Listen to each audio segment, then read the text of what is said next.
Mis queridos estudiantes, ¿qué tal? ¿Cómo están? ¿Cómo se encuentran? En esta ocasión vamos a ver las diferentes formas en que se pueden clasificar o diseños metodológicos cuando se genera una investigación en el área de la salud, considerando o teniendo como punto de partida que dependiendo la disciplina, la profesión o la ciencia, es que esas clasificaciones pueden llegar a cambiar. Hay generalidades que compartimos, pero sin embargo, pues hay otras particularidades que se llegan a diferenciar. En esta ocasión, pues nos centramos en el área de la salud, hablando o haciendo énfasis en lo que investiga el área de enfermería o la biomedicina. Una de las principales formas en que se puede entender el diseño o la clasificación de la investigación, pues es principalmente a través de la aplicabilidad.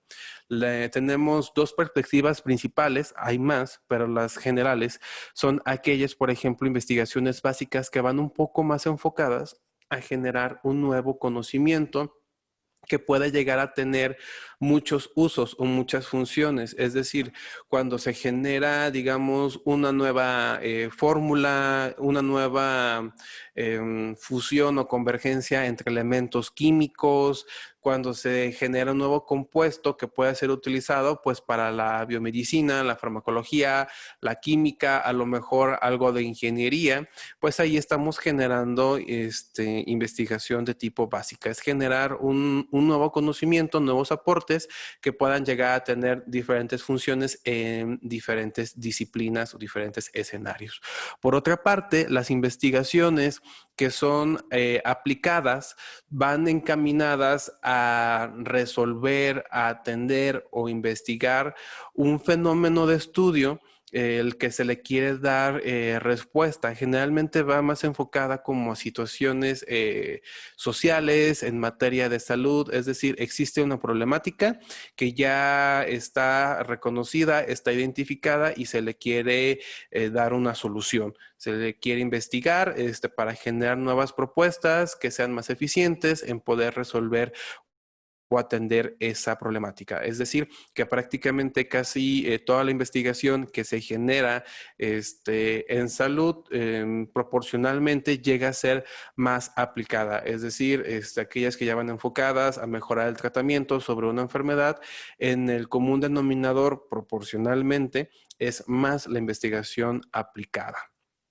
Luego tenemos otra forma de poder entender nuestros diseños metodológicos, que es definiendo cuál es el enfoque que le queremos dar.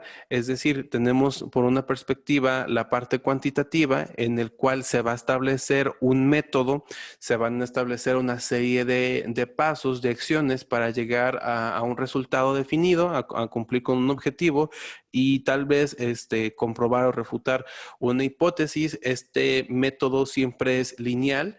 Por lo general ya está trazado, conforme la marcha no se modifica, no va cambiando, porque previamente el investigador ya tuvo un contexto lo suficientemente amplio o un conocimiento tanto en cuestiones metodológicas como en el fenómeno de estudio, que ya sabe, va más enfocado a cómo medir y a dónde quiere llegar.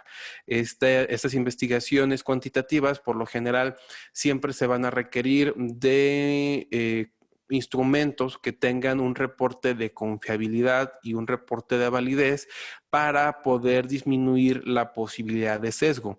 El sesgo, retomándolo como aquella posibilidad de que nuestros resultados o nuestras hipótesis tengan un ligero margen de error, una posibilidad de error. A eso vamos a reconocer en este caso el sesgo, que siempre lo queremos limitar, lo queremos tener más controlado. Una de las grandes ventajas que nos ofrece la investigación cuantitativa, pues bueno, es que nos enfocamos a aquellos fenómenos que son, que tienen características objetivos, algo que se pueda medir, algo que de alguna forma pueda llegar a ser cuantificable, que podamos percatarnos de que existe También se pueden generalizar los resultados. En la mayoría de los estudios cuantitativos que utilizan una muestra o un universo relativamente muy amplio es lo que nos permite generalizar los resultados a la población que tenga características muy semejantes a las que fueron tratadas en los estudios. Dado que ya fue trazado un diseño metodológico, ya se estableció el método, es que los estudios se pueden llegar a replicar en otros países, en otras ciudades, en otras poblaciones, en otras culturas, siempre y cuando se cumplan con esos criterios de semejanza o equivalencia a las que fue pues originalmente propuesta la investigación. Las investigaciones cuantitativas sí, proporcionalmente son muy rápidas de realizar y pues son parte de las grandes ventajas de estos diseños. Luego están los diseños cualitativos. Los diseños cualitativos, dentro de sus características, es que por lo general sus poblaciones en comparación al estudio cuantitativo son muy pequeñas. Hay investigaciones cualitativas que van desde 1, 5 sujetos, 10 sujetos, 15 sujetos. Son números relativamente reducidos en comparación y en proporción a la investigación cuantitativa. Cuando en el cuantitativo hablas de cientos, de miles o de millones de personas o de unidades de análisis, lo que tú vas a estar estudiando, en el modelo cualitativo no. Tenemos muy pocos sujetos, muy pocos individuos, muy pocos sujetos de estudio. El propósito de la investigación cualitativa es poder interpretar, poder entender un fenómeno, en este caso comúnmente de tipo social, y queremos darle un entendimiento a una situación. Y en la versión cuantitativa queremos describir, queremos correlacionar, queremos analizar. Difícilmente llegamos a, si lo vemos desde una perspectiva de un fenómeno social, difícilmente llegamos a saber del por qué. Te pongo un ejemplo. En la investigación cuantitativa, nosotros podemos medir, digamos, el consumo de tabaco que puede llegar a tener una persona, la frecuencia, que si qué tanto toma, con qué intensidad lo llega a hacer, que si tiene buenos o malos estilos saludables. Podemos determinar muchas dimensiones desde la perspectiva cuantitativa, pero difícilmente podemos saber por qué realmente la persona es que llega a tener un mal estilo de vida o un consumo de sustancias nocivas para la salud, inclusive aún sabiendo que le hace daño, que en este caso lo podemos traslapar al personal de salud. Sin embargo, la perspectiva cualitativa busca eso, busca entender, busca cada vez desmenuzar el fenómeno para entender por qué es que surgen las cosas. Y a partir de la investigación cualitativa, una vez que se culminan, pues llegan principalmente a aportar nuevas dimensiones o nuevos paradigmas de los fenómenos. Tiene un gran valor la investigación cualitativa. Sin embargo, dentro de las limitaciones o desventajas que es, pues, que tiene este tipo de enfoques de investigación, es que los resultados no se pueden traslapar a otro tipo de poblaciones y por lo general, por las técnicas de recolección de los datos, es que llegan a tener mucho tiempo en tener un resultado o una conclusión. La principal ventaja es que abre nuevos paradigmas. Y la investigación, la investigación mixta, perdón, es aquella que intenta fusionar a conveniencia del investigador lo mejor de las dos metodologías, pues para tener desde una perspectiva, digamos, un poco más amplia.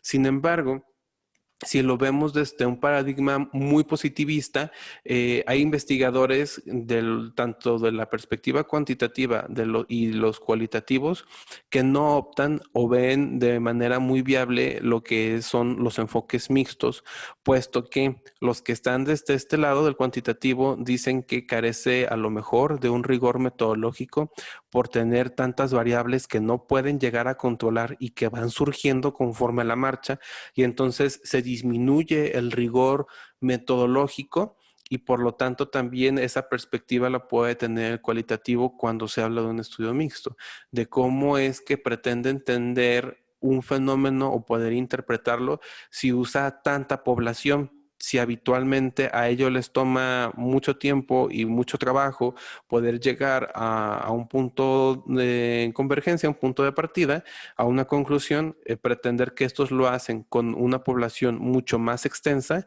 pues es que no siempre el mundo científico ve con muy buenos ojos, sin embargo, también existe y generan aportaciones muy valiosas.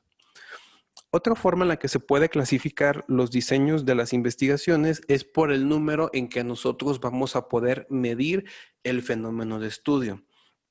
El investigador debe de tener muy claro, o al menos esto lo vemos más, no más, esto es ya más propio de las investigaciones de un modelo cuantitativo, que es en el que nos vamos a enfocar, a saber el investigador cuántas veces va a requerir poder medir un fenómeno para poder lograr su objetivo general y poder comprobar su hipótesis. Aquí tenemos dos vertientes. Los estudios transversales van a ser aquellos que solamente se van a realizar una sola medición. Con esa sola medición ya el investigador debe de lograr su objetivo. Pero, sin embargo, si el investigador identifica que requiere dos o más mediciones para lograr el objetivo general de la investigación y comprobar su hipótesis, entonces le vamos a llamar un estudio longitudinal. Te explico. Si llegara a ser un estudio en el que se va a hacer actividades de alguna somatometría, que se van a medir peso, talla, a lo mejor algún otro tipo de constantes vitales, pero solamente se va a medir una vez en el sujeto, digamos que alguien quiere establecer un diagnóstico de salud de una comunidad, de una institución, de una empresa, solamente se mide una vez, va a ser un estudio transversal y entonces ya puedes tener un panorama muy general del estado de salud de las personas. Vas a saber si están con sobrepeso, con obesidad, si tienen hipertensión, solamente cosas que se puedan describir una sola vez, ¿no? Y con eso ya lograste hacer tu diagnóstico. Sin embargo, puede que no solamente el investigador o el propósito de la investigación sea tener el diagnóstico, sino que les interesa intervenir. A lo mejor ya la empresa, la institución, el investigador sabe que la población, que en este caso pues es el objeto de estudio, ya tiene ciertas condiciones y les quiere aplicar una intervención, supongamos que vamos a una empresa y la gran mayoría de los trabajadores tiene sobrepeso o inclusive tiene obesidad, a lo mejor se les aplica una intervención que sea tanto de alimentación, de nutrición, como de actividad física o tal cual, estableciendo un deporte, pues para lograr un estado en su composición corporal y en vitales, pues que sean más allegadas hacia la normalidad. Entonces, ocupamos tener mínimo, pues la medición del diagnóstico de cómo es el punto de partida del día 0 o del día 1.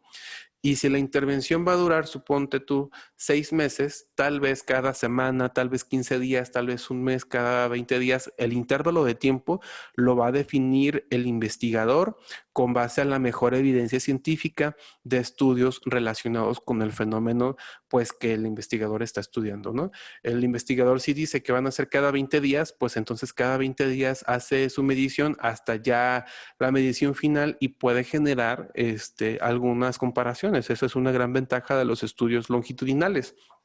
Sin embargo, o sea, una de las ventajas es que te da, puedes estar viendo las tendencias del fenómeno de estudio.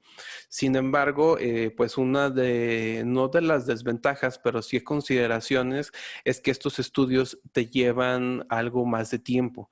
Entonces, el investigador debe de considerar si tiene pues todo ese tiempo o ese recurso. Dentro de las principales limitaciones de cualquier investigador siempre es tener el tiempo en contrarreloj y la disponibilidad de recursos, tanto financieros como humanos. Siempre es un reto independientemente del área. Entonces, son cosas que uno debe de considerar. Mido una sola vez, son estudios transversales. Mido dos o más veces, son estudios que se le denominan longitudinales. Otra forma en la que se clasifican las investigaciones es la fuente de información.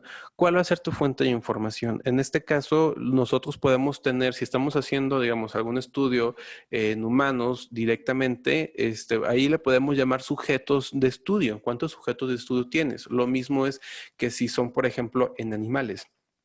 Pero no siempre vamos a estar analizando tanto al humano como animales. A lo mejor vamos a cuantificar células, vamos a cuantificar algún compuesto químico y entonces ya no sería lo más adecuado llamarle sujetos de estudio. Es ya una tendencia en algunos libros de investigación llamar al sujeto de estudio, se vuelve como si fuera un sinónimo a referirnos como si fuera unidad de análisis. Y aquí tenemos dos perspectivas, dos fuentes de información.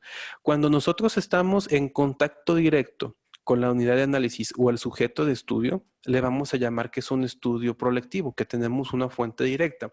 Suponte que tú vas a realizar una valoración a un paciente de alguna condición, condición X, pero tú estás en contacto directo tanto con el sujeto como del fenómeno de estudio, entonces vamos a llamarle que es un estudio tipo prolectivo. Por el contrario, si nosotros obtenemos la información de la unidad de análisis a través de una fuente secundaria, llámese informe, reportes, expedientes clínicos, el trabajo, sí, una fuente secundaria, a esto le vamos a llamar un estudio retrolectivo. Quiero hacer un comentario que estas diferentes clasificaciones de la investigación no es decir, mi trabajo es retrolectivo y se acabó. No, es todo un conjunto, es toda una armonía de componentes. Entonces, cuando tú, principalmente para el propósito, digamos, de un protocolo de investigación, de una tesis, de un ambiente un poco más escolar, en muchas universidades, en muchas facultades suelen sugerir que te digan toda la clasificación de tu trabajo de investigación. Entonces tienes que decir por aplicabilidad qué tipo de trabajo es, por enfoque, por número de mediciones, por unidad de análisis. Entonces no hay que ver estas clasificaciones como un ente aislado, sino que todas van formando parte de. Es como cuando una persona se va a vestir en la mañana, entonces requiere de zapatos, de calcetines, de ropa interior, de lo que va a utilizar, de pantalones, de camisa. Entonces todo en su conjunto, pues es su atuendo, su forma de vestir. Lo mismo es en la investigación. Estas clasificaciones no deben de verse desde una perspectiva aislada y que solamente se escoja una clasificación para denominar a un trabajo de investigación, sino que se van recolectando de todas las clasificaciones, se va eligiendo una alternativa, una opción, y así pues ya es más correcto y más propio poderle asignar, digamos, una etiqueta a tu trabajo de investigación. Otra de las clasificaciones es por el tiempo de observación del fenómeno de estudio. Aquí también tenemos dos opciones, dos alternativas que en nombre se parecen bastante a la alternativa pasada. Los estudios que se realizan desde un presente, desde que el investigador lo está definiendo, está iniciando la investigación, desde este presente hacia el futuro, como en el caso, digamos, de los longitudinales, que dices, voy a estar 2 meses, 3 meses, un año de seguimiento, 2 años de seguimiento, mientras sea de un punto presente hacia el futuro, inmediato o prolongado, le vamos a llamar que entonces tu trabajo va a ser un estudio prospectivo. De lo contrario, si nos enfocamos hacia el pasado, supongamos que vas a un reporte sobre enfermedades nosocomiales dentro de un hospital y quieres ver en los últimos años cuáles han sido las enfermedades, las virus, bacterias, lo que se está suscitando de un tiempo X del presente hacia atrás, entonces va a ser un estudio retrospectivo del acontecimiento, del hecho o del fenómeno que el investigador pues sea de interés estudiar. Es del presente hacia el pasado que defina el investigador, son estudios retrospectivos. Del presente hacia el futuro, también decidido por el mismo investigador, se le llaman estudios prospectivos. Y finalmente, y muy importante, pues es el diseño de las investigaciones que se basan por la manipulación o no de una variable. Aquí, en el área de la salud, podemos tener dos grandes clasificaciones. Podemos tener, si lo podemos tener en grupos muy amplios, es aquellos que no hay una manipulación de variable, son no experimentales, y donde el investigador sí interviene, sí manipula, sí controla alguna o todas las variables, son llamados o pertenecen al grupo de los experimentales. Aquí es muy importante considerar que, bueno, tú sabes como buen profesional de la salud, que esto es un video en el que te procura hacer una síntesis o una recopilación, una descripción muy breve de lo que es la clasificación de la investigación. Tú tienes el compromiso de irte a una fuente directa, un libro, un artículo, ver la temática pues en extenso. Este es solamente un recurso, digamos, didáctico, pero dependiendo las posturas y los orígenes de los investigadores es que esto del no experimental y experimental puede llegar a tener otro tipo de nombres, pero a final de cuentas nos referimos prácticamente hacia lo mismo. Hay que tener eso en consideración y desde esa perspectiva. Por ejemplo, muchas veces hay autores que hablan de manera general cuando no hay una manipulación de una variable, también lo llegan a concebir como si son estudios observacionales y así hacen esa gran generalidad. Entonces, depende la profundidad del estudio y el nivel académico o donde se está socializando la información, en que cada vez se puede hacer un mayor énfasis en esto de las clasificaciones. Solamente esto es un recurso didáctico. Tenemos en la parte de los no experimentales, pues ya dijimos, no hay ninguna manipulación de variable, es decir, el investigador no interfiere de una manera activa o pasiva con el fenómeno de estudio. Él solamente va a ser un espectador, va a estar observando de una manera, digamos, sigilosa el fenómeno de estudio, tanto el sujeto de estudio o el objeto de estudio. En los estudios descriptivos, el investigador pretende, como su mismo nombre lo dice, describir cuál es la panorámica en salud o en determinado contexto. Solamente va a decir las características de lo que hay, de lo que él está observando en un momento determinado. Principalmente estos estudios denominados descriptivos u observacionales llegan a ser transversales, es decir, solamente hacen una medición.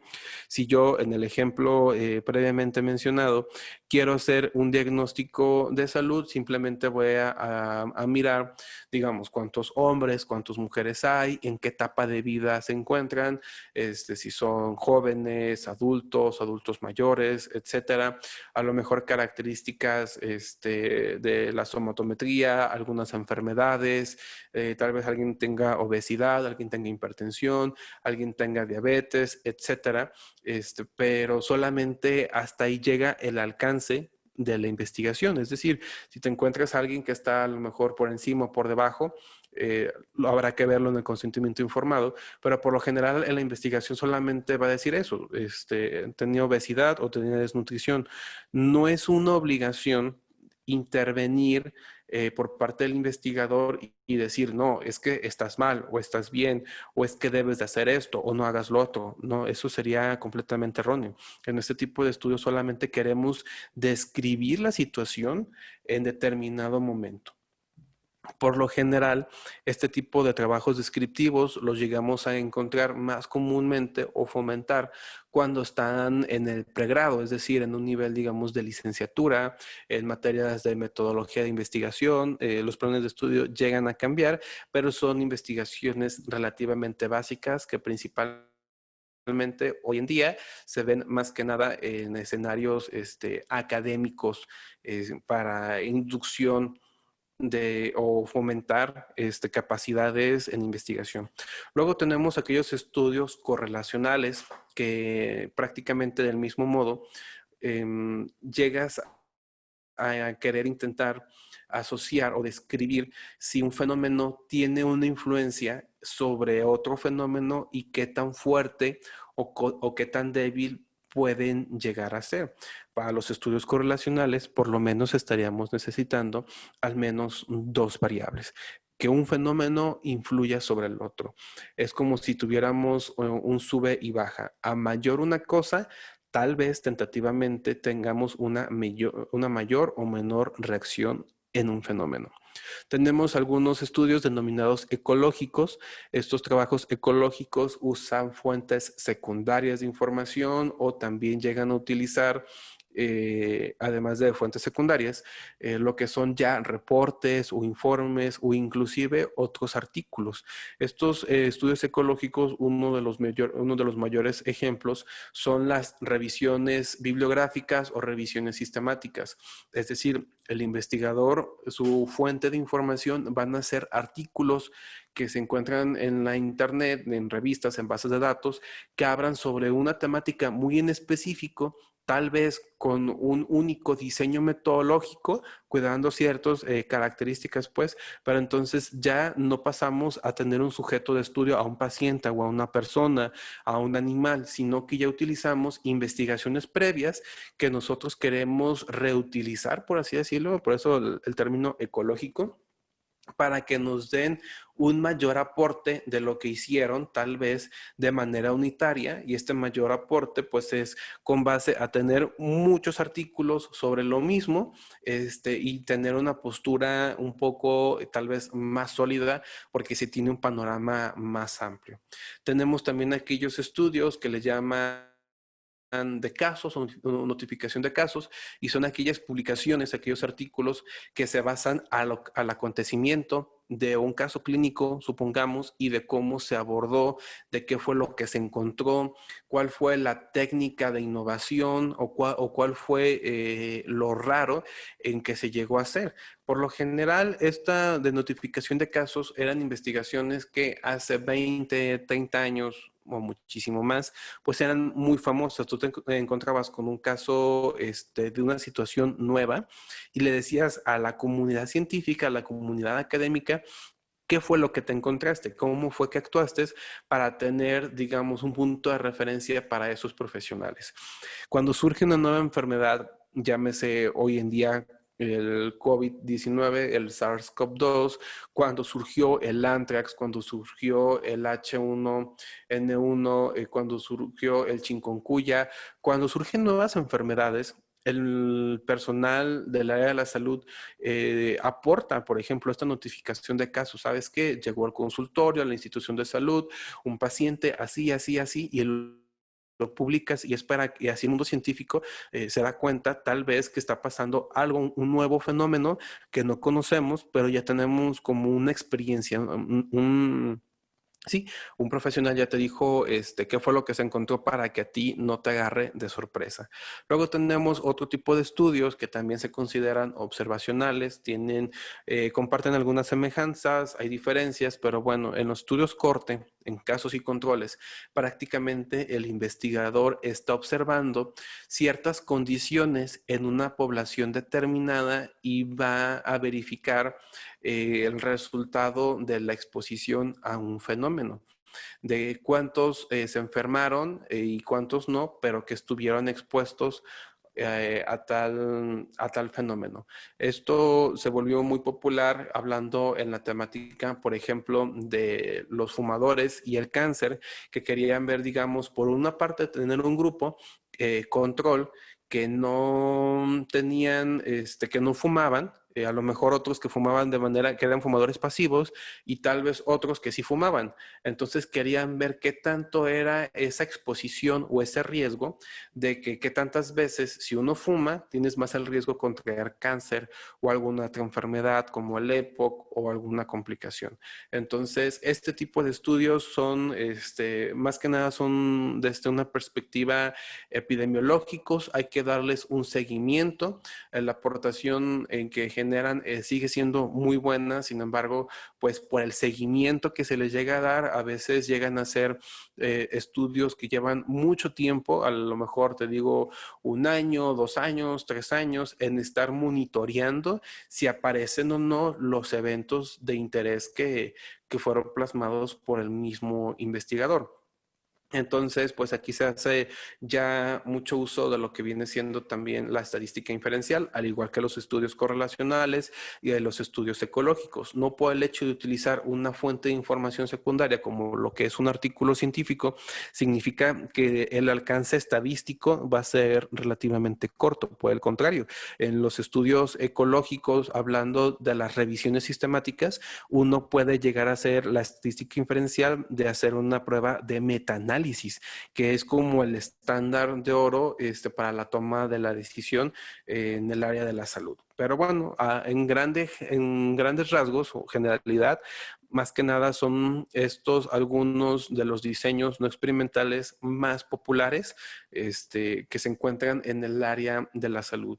Por otra parte, cuando el investigador sí tiene manipulación de la variable, son, por ejemplo, los ensayos clínicos, que de aquí se pueden desglosar diferentes clasificaciones o niveles de complejidades metodológicas más altas o más específicas, ensayos clínicos aleatorios, no aleatorizados, pero aquí por lo menos tenemos diferentes grupos a los que vamos a someter un nuevo tratamiento. Generalmente son farmacológicos, pero también los hay en aquellos estudios en los que pones a prueba algún estímulo o alguna intervención y quieres comparar los resultados. Es decir, puedes poner a prueba un grupo al que le das algún tratamiento placebo.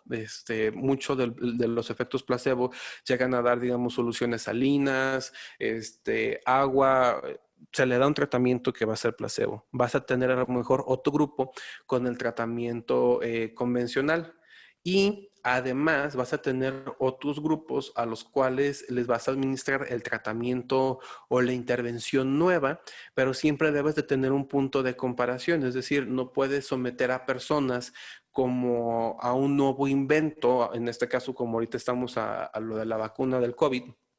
No puedes nada más pensar en que se los vas a dar. Debes de tener ya el antecedente de primero tener la evidencia de que el tratamiento que queremos comprobar, pues ya pasó por un modelo tal vez matemático, computacional, pasó una fase tal vez in vitro, de la fase in vitro pasó a un modelo in vivo, digamos un modelo de Murino, o sea, hace un estudio, digamos, en ratones o en alguna otra especie que guarde semejanza en algunas características metabólicas o fisiológicas, hablando con el humano, haciendo énfasis a la investigación en humanos.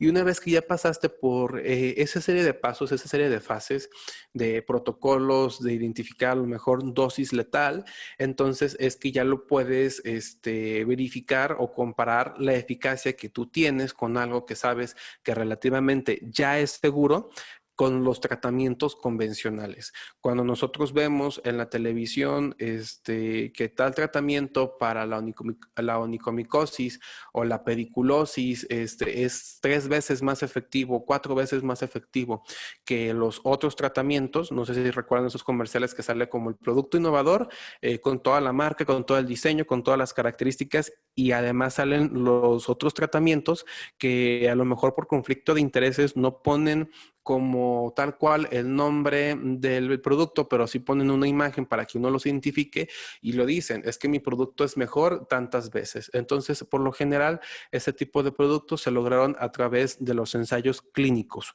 Luego están los estudios cuasi experimentales, que es un rigor metodológico menor que el ensayo clínico puro. El cuasi experimental dice que por lo menos debes de tener un grupo comparación y un grupo control, es decir, en nosotros teníamos un grupo comparación y un grupo experimental. En los ensayos clínicos teníamos grupos control. Aquí tenemos en los cuasi experimentos grupos comparación, es decir, el rigor metodológico por dado el control o dominio de las variables de estudio tiene un rigor un poco menos. Entonces, por eso no son ensayos clínicos, se llama cuasi experimentos. Y cuando solamente se va a tener un solo grupo, un solo grupo con el que se va a implementar el estímulo, tratamiento o intervención a probar se les llama preexperimentos. En el preexperimento solamente tenemos un grupo, que es en el que hacemos la intervención.